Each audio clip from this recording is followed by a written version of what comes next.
이 42편 여러분 어떤 마음으로 읽어야 할까요? 눈물이 나는 그런 시입니다. 또 마음이 너무 아픕니다.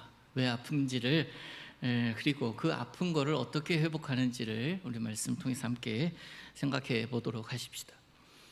먼저 두 가지 이야기를 여러분에게 소개를 하고 말씀을 시작하려고 합니다. 첫 번째는 책을 한 권 소개를 해드릴까 하는데요, 파이 이야기라는 책입니다. 얀 마텔이 쓴 파이 이야기라는 거의 한 400페이지나 되는 소설이에요. 소설책인데 여러분, 오늘이 6월의 첫 번째 주일 아닙니까? 1, 2, 3, 4, 5월이 지나갔습니다. 이제 6월의 첫 번째 주일이 되었는데 5개월 동안에 우리 중에는 그런 분이 없을 거라고 믿습니다. 성경책 외에 다른 책을 한 번도 펴보지 않았다 하시는 분이 계시면 저 책을 한번 사서 보시기를 바랍니다. 얀 마텔이 쓴 파이 이야기라는, 별로 안 두꺼워요. 한 400페이지밖에 안 됩니다. 그냥 하루 만에 다 읽으실 수 있는 그런 책이라고 생각을 합니다. 이 내용이 어떤 내용이냐면 1부와 2부로 나눠져 있는데 그 중에 1부 이야기만 여러분에게 소개를 해드리겠습니다. 파이라는 이름의 소년이 있는데 그 소년이 태어나 보니까 자기 집이 인도에 있어요. 인도에 태어났어요. 그래서 인도에서 태어났는데 자기 부모님이 동물원을 운영을 하고 있는 거예요. 아기들은 동물이 얼마나 좋습니까? 얼마나 자기의 친구이겠습니까? 너무 행복한 시간을 보내요. 그러던 중에 이 파이가 16살이 되던 해에 캐나다로 이민을 가게 됐어요. 그 동물원을 경영하는 것이 너무 힘들어서 일부의 동물은 팔고 일부의 동물, 자기 가족같이 여기는 그 동물들은 같이 캐나다로 이제 이민을 가게 되었습니다. 근데 항해를 하는데 태평양 한복판에서 난파를 당합니다. 동물들 가운데 여러분 먹이사슬이라고 들어보셨잖아요. 상위가 있고 하위가 있는데 상위 동물들이 하위 동물들을 잡아먹어요. 그게 이제 먹이사슬 아닙니까? 이 호랑이도 같이 가고 말도 같이 가고 하이에나도 같이 가고 오랑우탄도 같이 가는데 이 호랑이가 하나씩 다 잡아먹는 거예요. 그런 상황 가운데 난파를 당한 겁니다. 제 아무리 동물에 대한 이해가 깊은 아이라고 할지라도, 또 제 아무리 친하게 지냈다 할지라도 길들여지지 않은 호랑이는 위험 요소일 수밖에 없습니다. 그리고 그 길들여지지 않는 동물인 호랑이와 자기만이 남은 거예요. 그 배에 어떻게 됐겠습니까?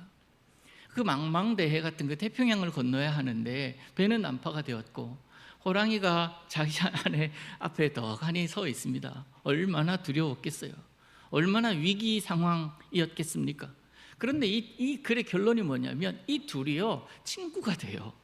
친구가 되어서 도착을 합니다. 그런데 이 사람과 호랑이가 같이 살 수는 없으니까 사람들에 의해서 이 파이라는 친구가 구조를 받고 호랑이도 구조를 받지만 이 호랑이는 숲속으로 그냥 들어가는 것으로 일부 얘기가 끝나요. 자, 하나 이야기를 여러분들에게 소개를 해드렸고 또 하나 이야기를 소개해드리겠습니다. 제가 지금 이 얘기를 왜 하는지 잘 한번 생각해 보시기를 바라요. 노르웨이의 청어 이야기를 다 아실 겁니다. 이 청어는 성질이 너무 급해요. 조금만 자신이 갇혀 있어도 스트레스를 받는 거예요. 그러면서 벽에 부딪히기도 하고 그러다가 가둬놓은 수족관 안에 있는 청어는 금방 죽어요. 그런데 이 신선한 청어를 멀리까지 보내기 위해서 그 수족관에다가 바다메기라는 것을 집어넣는다고 합니다. 바다메기는 청어와 천적이기 때문에 이 바다메기가 들어온 그 수족관에 있는 이 청어들은요, 얘한테 잡혀먹지 않기 위해서 또 귀찮음을 당하지 않기 위해서 살기 위해서 막 돌아다닌다라는 거예요. 그러다 보면 어느새 목적지에 도착을 하는데 바다 메기가 없는 수족관의 청어들은 많이 죽는데 바다 메기를 넣어놓은 청어들은 싱싱하게 살아서 죽더라? 이 표현이 그렇지만 먹히더라? 신선하게 살아가는 거예요. 자, 두 가지 이야기를 여러분에게 드렸습니다. 공통점이 뭡니까? 호랑이와 바다 메기, 파이라는 소년과 청어, 공통점이 뭐겠습니까? 파이라는 소년과 청어는 각각 호랑이 그리고 바다 메기에 의해서 죽을 수도 있었으나 상황은 다르지만 이 둘이 살아있는 계기는 이들 때문이었다라는 거예요.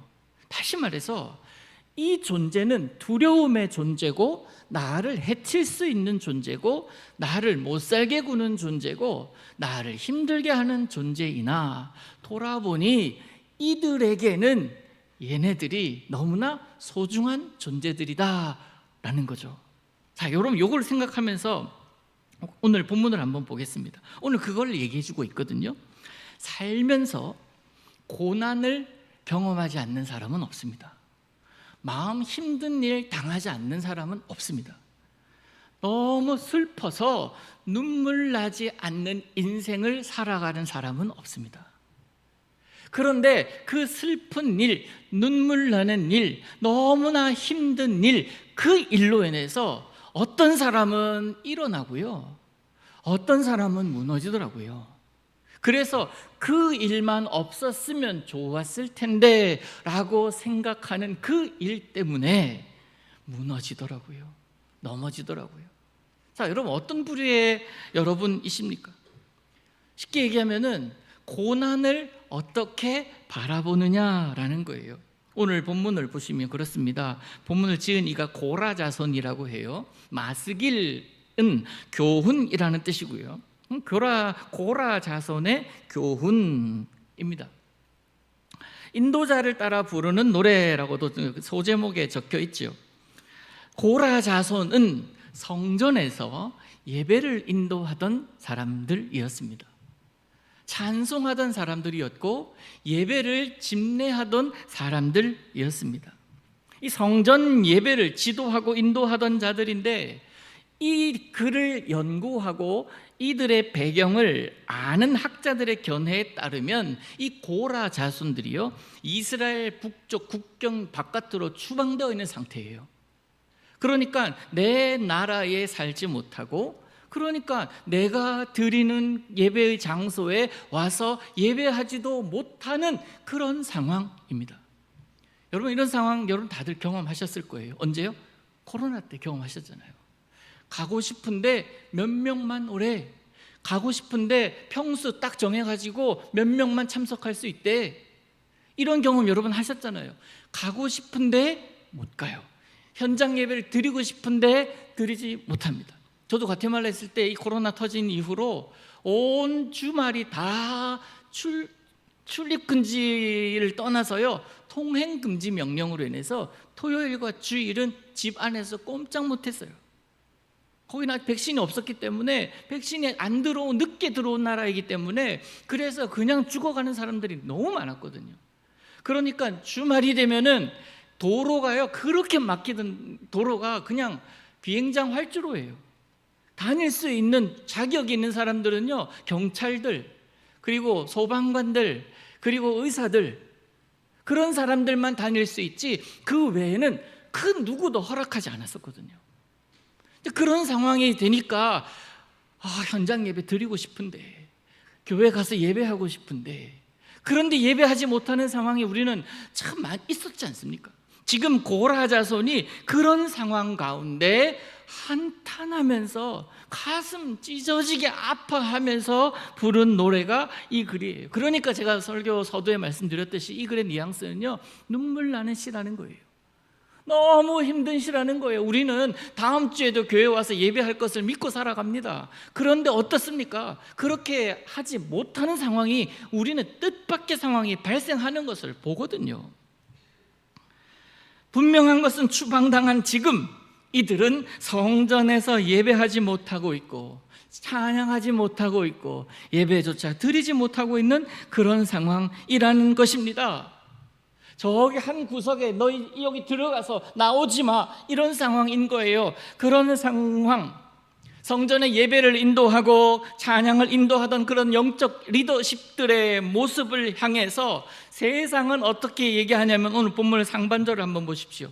사람들이 종일 내게 하는 말이 뭐라고 합니까? 힘들지, 조금만 참아, 이런 얘기가 아니에요. 조롱해요.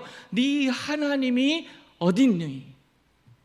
지금 너의 상황을 봐라. 하나님이 살아계시다면 너를 이렇게 가둬놓겠냐? 하나님이 어디 계시냐? 너 하나님 증명해봐. 너 하나님, 네가 지금 너가 경험하는 그 상황 가운데서 하나님 증명해봐. 말 못할 상황 가운데 더 사람들은 얘기한다고요. 사람들이 하나님이 어디 있느냐? 너 증명해봐. 너 지금 아프잖아. 너 지금 망했잖아. 너 지금 다쳤잖아. 너 지금 힘들잖아.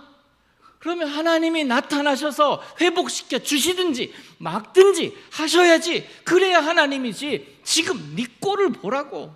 하나님이 어디 계신? 난 너를 보면서 하나님 못 믿겠다 이런 얘기를 하니까 그가 뭐라고 합니까? 내 눈물이 주야로 내 음식이 되었도다. 너무 힘든 상황이에요.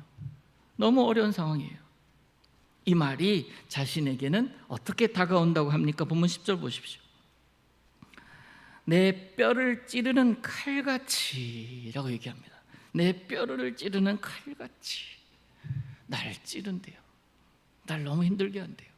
지금 내 이 상황도 너무 힘들어서 견딜 수가 없는데, 그런데 사람들이 하는 그 이야기들이 나를 찌르는, 내 살을 찌르고 내 뼈를 찌르는 그런 칼같이 나에게 다가오니 너무 힘들어요. 우리에게는 안팎으로 힘들게 하는 요소들이 분명히 있을 수 있습니다. 대적들이 비방하는 말들이 나를 찌르기도 하고요. 내가 이 상황을 막지 못함으로, 이 상황을 내가 이겨내지 못함으로 나를 향해서 어이구 못나나 하면서 스스로 비난하기도 하고, 잘하지 못하는 자신에게 스스로 실망했다고 말하기도 합니다. 그런데 이런 불안해하고 이런 만족하지 못하는 상황, 대적들이 나를 향해서 칼을 찌르는 듯한 그런 마음으로 여겨지는 그런 상황 가운데 눈물로 내 눈물이 주야로 내 음식이 되었다라고 이야기하는 그 상황 가운데 이 고라 자손이 뭐라고 이야기하는지 한번 유심히 보세요. 본문 1절 다시 봅니다. 하나님이여, 하나님을 불러요. 여러분, 하나님 부르기를 주저하지 마십시오. 힘들 때 하나님 부르기를 주저하지 마십시오. 힘들 때 하나님이 눈 감고 귀 닫고 모른 척 하시는 분은 아닙니다. 그 속에 함께 하십니다. 그러니까 부르세요. 하나님이요.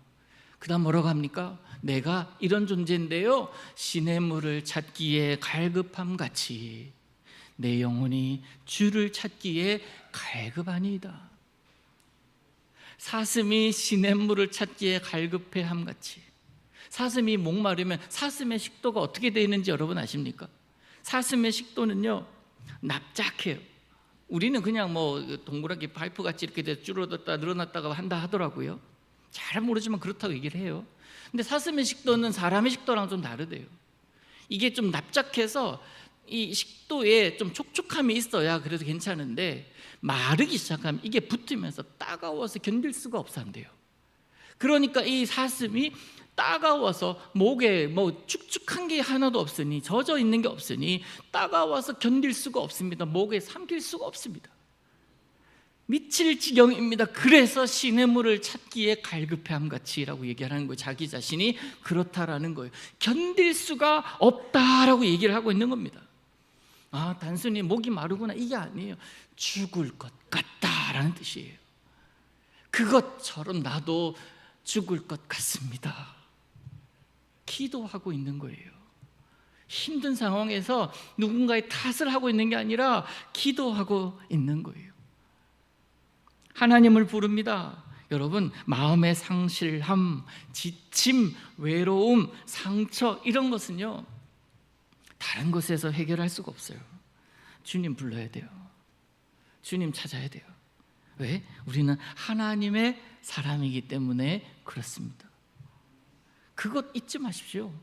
우리는 하나님의 사람이다라는 사실을 잊지 마세요. 그래서 불러야 할 이름은 내 아들아가 아니라, 내 딸아가 아니라, 여보가 아니라 하나님이요.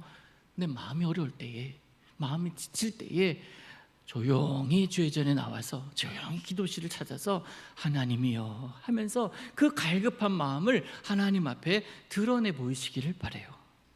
그래야 삽니다. 그래야 내가 버틸 수 있어요. 세상은 나더러 얼마나 많이 조롱하는데요. 틈을 보기 위해서 얼마나 많이 주목하고 있는데요. 그럴 때에 내가 하나님이여 라고 부르는 순간에 그 하나님이 나로 하여금 지키실 것이고 인도하실 줄로 믿습니다. 말씀드렸다시피 고라 자손은요, 무엇을 갈급해 합니까? 다시 회복된 자신의 삶이에요. 성전 예배에 나와서 예배하고 하나님을 찬송하고 하나님 앞에 서서 예배를 인도하는 그것을 갈망하고 있습니다. 다른 것으로 마음이 초조해하고 다른 것으로 불안해하는 것이 아닙니다. 그가 갈급해하는 유일함은 내가 하나님을 바라보기를 원한다. 성전에 계시는 하나님, 예배 중에 임재하시는 하나님을 내가 언제 다시 배울까 하면서 한탄하고 눈물을 흘리고 있는 그런 상황이에요. 그렇게 하나님께 기도하다가 그가 잊지 않는 또 후렴구가 있어요. 5절 보시겠습니다. 내 영혼아, 네가 어찌하여 낙심하며 어찌하여 내 속에서 불안해하는가? 너는 하나님께 소망을 두라. 그가 나타나 도우심으로 말미암아 내가 여전히 찬송하리로다. 아멘. 1절부터 4절까지요. 하나님, 나 이렇게 너무 힘이 들어요. 하나님, 나 이렇게 너무 어렵습니다. 마음이 너무 무겁습니다. 마음이 너무 힘듭니다. 내가 의지하는 이것이 어떻게 될까 봐 내가 두렵습니다. 하나님, 하나님, 하나님이여 라고 부르다가 5절에 와서 자기 자신에게 선포합니다. 내 영혼아, 내 영혼아, 어찌하여 낙심하며 어찌하여 불안해하니? 하나님께 소망을 두라고 자기 자신에게 지금 외치는 거예요. 너 하나님 있잖아. 많은 사람들이 조롱하듯 그렇게 너도 조롱하는 중에 한 사람이 될 거니? 너 하나님 믿는 사람이잖아. 하나님 예배하는 사람이잖아. 하나님 경배하는 사람이잖아. 하나님 살아계시잖아.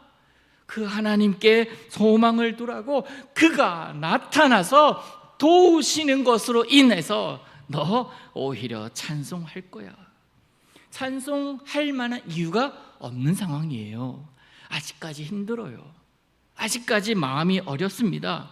그러나 찬송하리로다 선포하고 있습니다.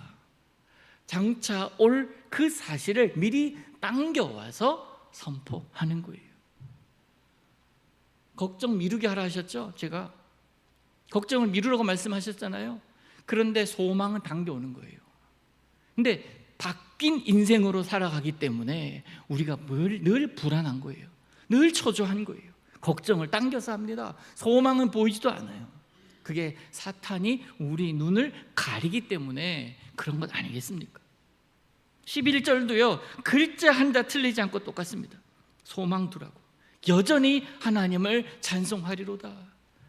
세상은 이렇게 나를 바라보고 있는데 그런데 나는 여전히 찬송하리로다. 너 그렇게 살아야지. 자기 자신에게 그렇게 외치고 있는 것입니다.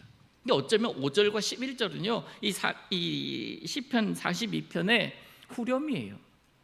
반복이니까 후렴이에요. 여러분, 여러분의 인생의 후렴구는 무엇이겠습니까? 후렴구라고 해서 뭐 거창한 게 아니에요. 습관적으로 나오는 말이 뭡니까? 아, 힘들다. 아, 짜증나. 에이, 이런 것들 아니죠. 오 주님, 오 하나님이요, 믿습니다. 하나님만이 내 소망입니다. 고라 자손의 후렴구는 여전히 찬송하리로다 였어요. 그의 인생은 여전히 찬송하리로다. 어떤 상황이 와도 어떤 서운한 모습을 경험하고 어떤 억울한 상황을 경험하더라도 반복되는 후렴구는 그에게 있어서 나는 여전히 찬송하리로다 였거든요. 사랑하는 성도 여러분, 우리 인생의 후렴구 역시 여전히 찬송하리로다가 될 줄을 축복합니다. 그 후렴구는 나를 어떤 사람인지 드러냅니다. 원망이 있는 후렴구, 저주가 있는 후렴구라면 그런 사람이에요. 그런데 여전히 하나님 바라봅니다 라고 고백하는 후렴구를 가진 인생은 그가 하나님의 사람이다라는 사실을 증명해 주죠. 여러분, 현실의 문제가 여러분 마음을 어렵게 할 때에 반복해서 한번 생각해 보세요. 너 하나님 믿지? 너 하나님 믿잖아. 평생을 그렇게 믿어왔잖아. 그런데 지금 왜 하나님이 없는 것처럼 그렇게 보이니? 루터가 종교개혁할 당시에 너무 힘들었나 봐요. 너무 힘들어서 막 자기 방에서 막 울고 그러면서 너무 낙심을 해 있더래요. 그래서 그의 아내가 그 모습을 보고서 밖에 나가서 하얀색 상복을 입고 밖에 나가서 통곡을 했다고 합니다. 그래서 그 모습을 들은 이 루터가 그 모습을 보고서는 질문을 했대요. 왜 누가 죽었냐고. 당신을 보니까 하나님이 죽은 것 같다고. 믿음의 사람인데, 하나님을 믿는 사람이고 하나님 의지하며 살아가는 사람인데 그렇게 믿음 없어 보이면 당연히 하나님은 죽은 거지. 하나님 없는 거잖아요. 내가 그래서 그것 때문에 내가 상복 입고 이렇게 울었다고. 여러분, 우리가 어떻게 살아야 될까요?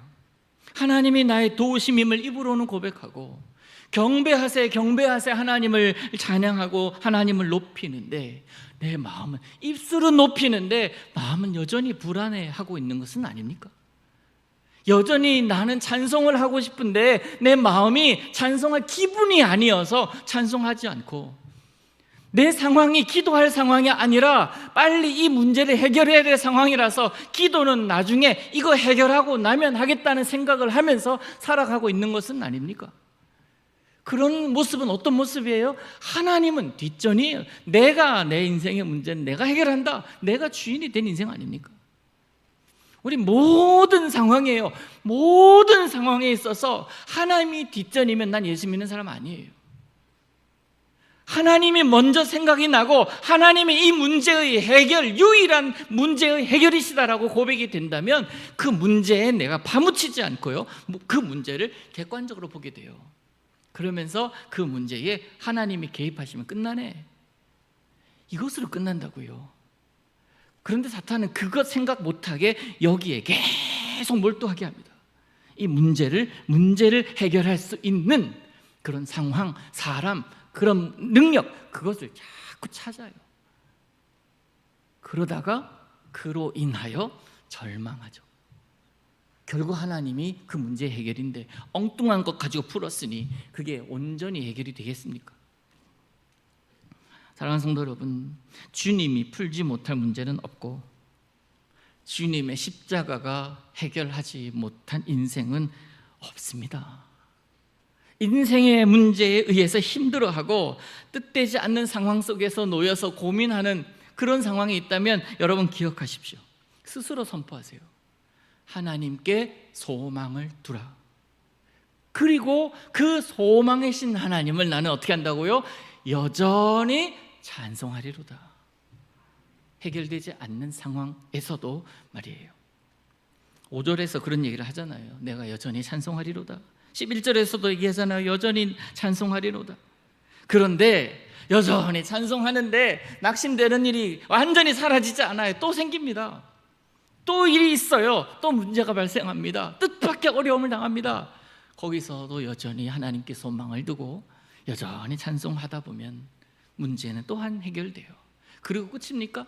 그리고 끝이면 인생이 끝나는 건데 또다시 우리는 인생 가운데 문제 가운데 걸어가게 돼 있어요. 그러면 또 다른 문제가 있기 때문에 하나님 없는 거예요? 아니죠.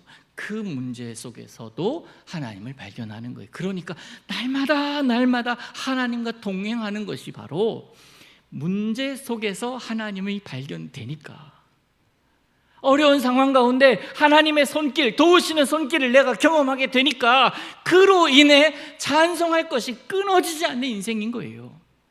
똑같은 시선입니다. 문제가 있어서 힘든 상황일 수도 있고 인생일 수 있고, 그런데 그럼에도 불구하고 여전히 하나님의 살아계심을 경험하는 상황이니까 어떤 사람들은 문제 많은 인생이요, 문제로 가득한 인생이지만 어떤 사람들은 하나님이 함께 하시는 그런 인생을 걸어가는 거예요. 그렇게 고백하는 겁니다. 똑같은 상황 가운데 다른 고백이죠. 현실에서 파이라는 소년에게 호랑이는 위협입니다. 나도 오랑우탄처럼 말처럼 잡아먹힐 수 있는 하이에나처럼 내가 그 호랑이의 밥이 될 수 있는 그런 상황에 놓여요. 그래서 주눅이 듭니다.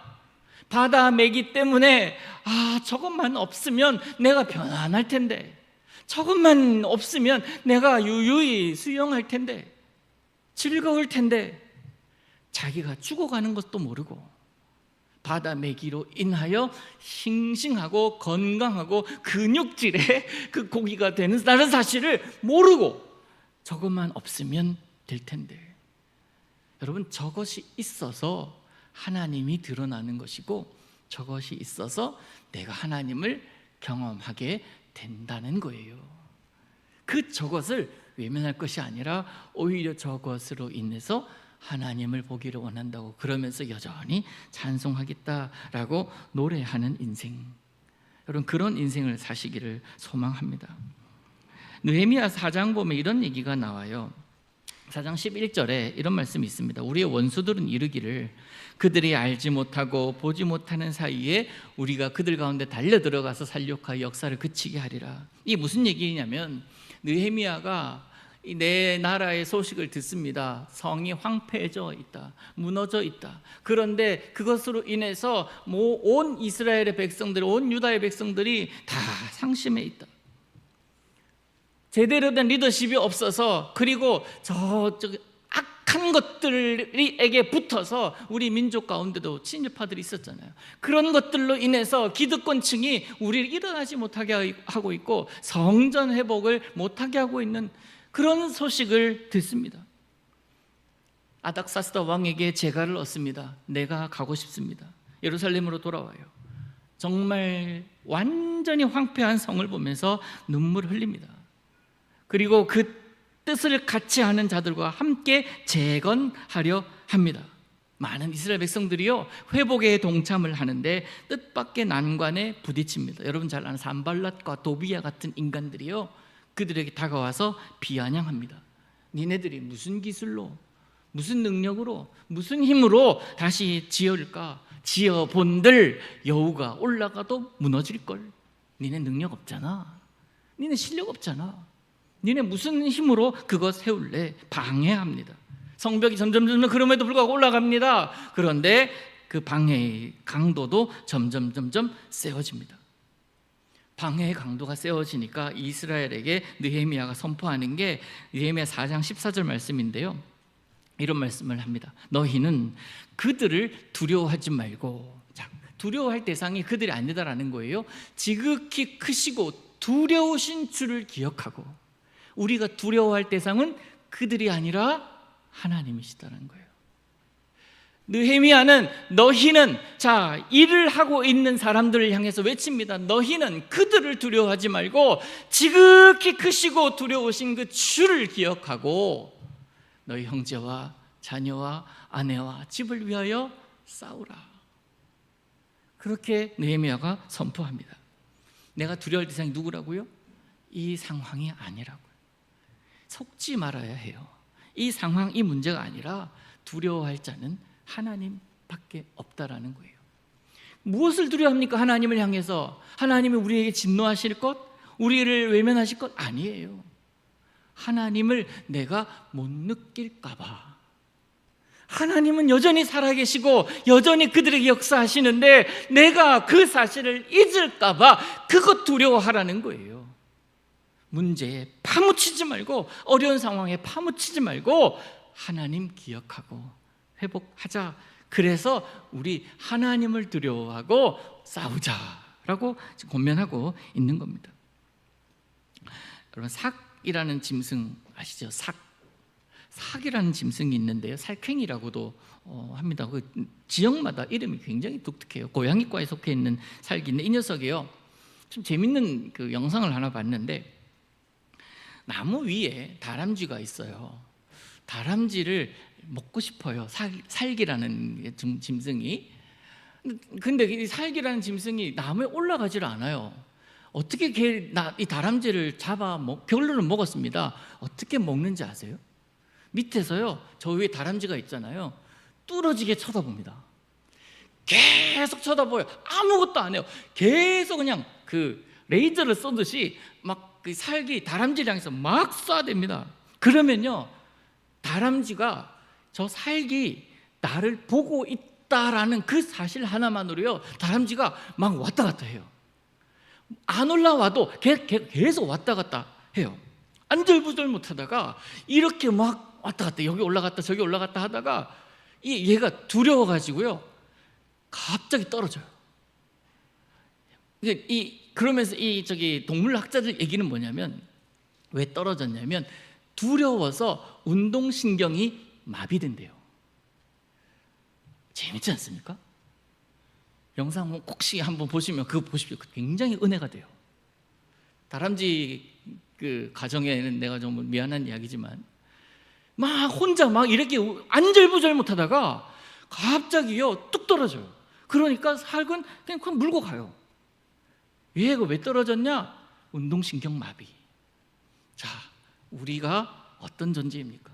어쩌면 나무 위에 있는 존재일 수 있어요. 나무 위에서 유유히 나무를 즐기고 있는데 저 밑에 나를 유혹하고 나를 떨어지게 만들려고 하는 사탄이 있다고 생각해 보십시다.